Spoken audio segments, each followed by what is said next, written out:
You're such a failure, you won't make it anywhere. I left my job and moved back in with my folks. Those words my boss used to say weighed heavily on me. But, Mr. I'm here. Little did I know, meeting this young girl would change my life completely. My name is John Smith. I used to work for a small subcontracting company in the apparel industry. Now that I've left, I can see it was what you'd call exploitative company. John, it's you again. You're seriously useless. The office was filled with yelling almost every day. And back then, I was too exhausted to even recognize something was wrong. The boss's yelling was a daily ritual. Many colleagues couldn't take the bullying and quit. You can't do anything right. There are plenty of people who could take your place. If you can't handle the work for the pay, just quit. Those words from my boss hurt, but quitting wasn't an option. I lost my mom to illness when I was a kid, and since then my dad raised me all by himself.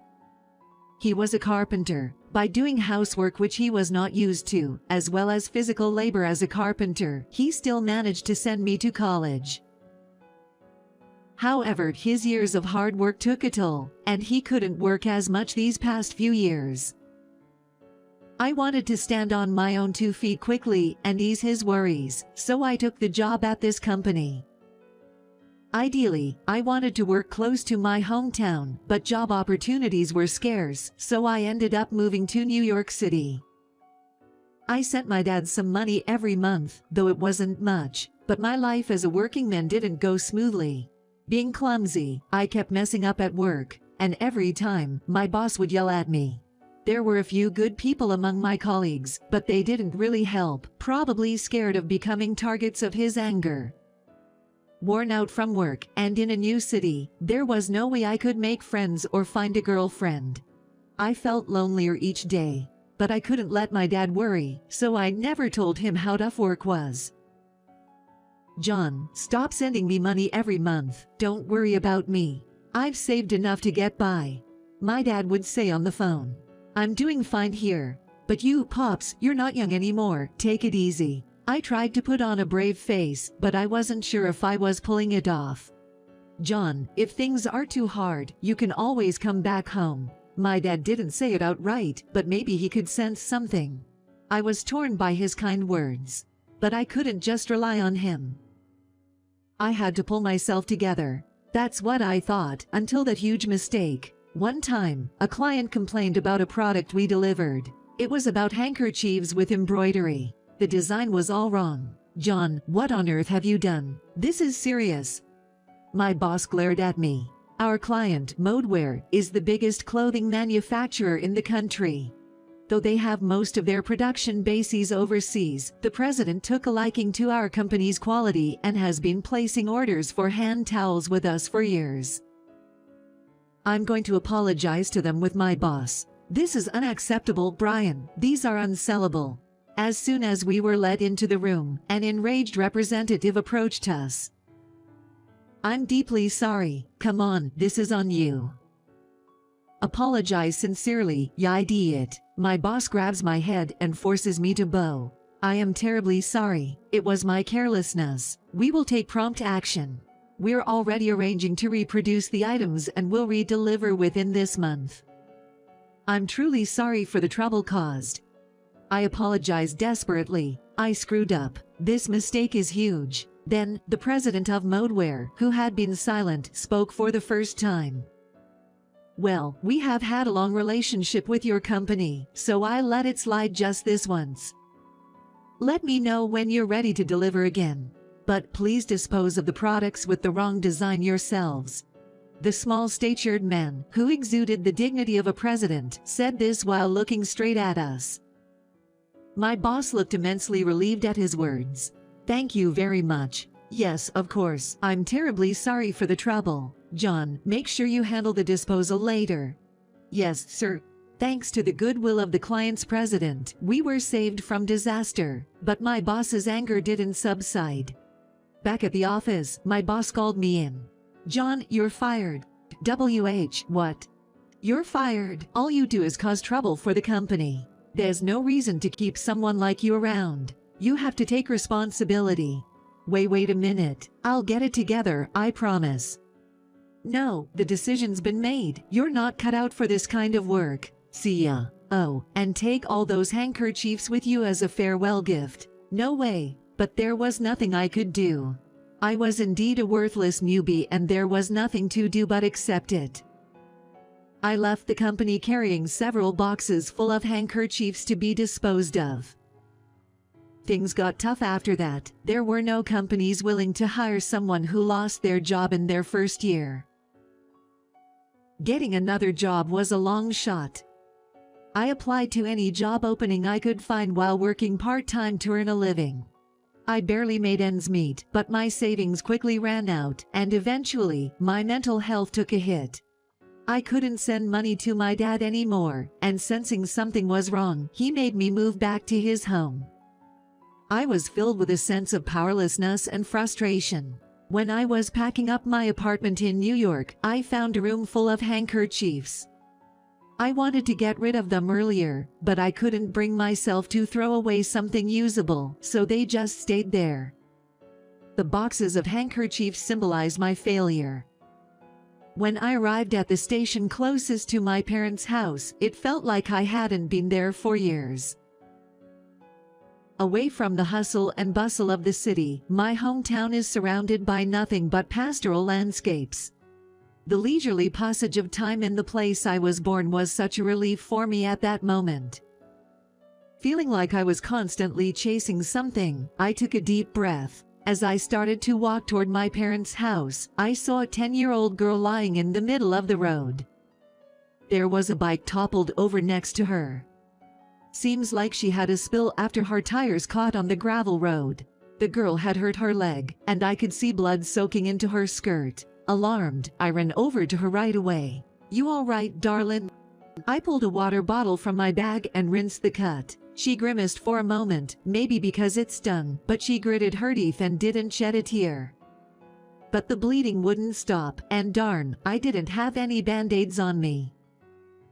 Well, shoot, I got it. I had an idea and took a handkerchief from my bag and wrapped it around the wound. "This should do for now. Good thing it's not too deep. Thank you. But your handkerchief has blood on it now. I need to make it right," she said in a small voice. "Don't you worry about that, sweetheart. It's all good. Funny enough, I never thought this handkerchief would come in handy like this." I gave a wry smile. "By the way, were you on your way to school?" She shook her head. "Come to think of it, it was too late in the day for school."